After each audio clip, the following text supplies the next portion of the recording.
سلطان کربلا کو ہمارا سلام۔ یوں تو سال بھر مسلمان لنگر و نیاز کے اہتمام کرتے ہیں، مگر ماہ محرم الحرام کے پہلے عشرے میں شہدائے کربلا کے درجات کی بلندی کے لیے نذر و نیاز کا سلسلہ عروج پر پہنچ جاتا ہے۔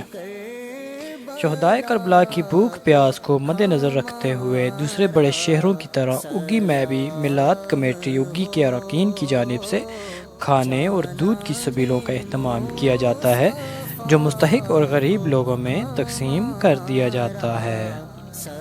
علماء اکرام کا کہنا ہے کہ 10 محرم الحرام کو رزق کی کشادگی کے لیے کھانے اور دیگر مشروبات کا اہتمام کرنا باعث سعادت عمل ہے۔ کیمرہ ٹیم کے ساتھ محمد عثمان ہارونی، پاکستان نیوز 24۔ سلطان کربلا کو ہمارا سلام۔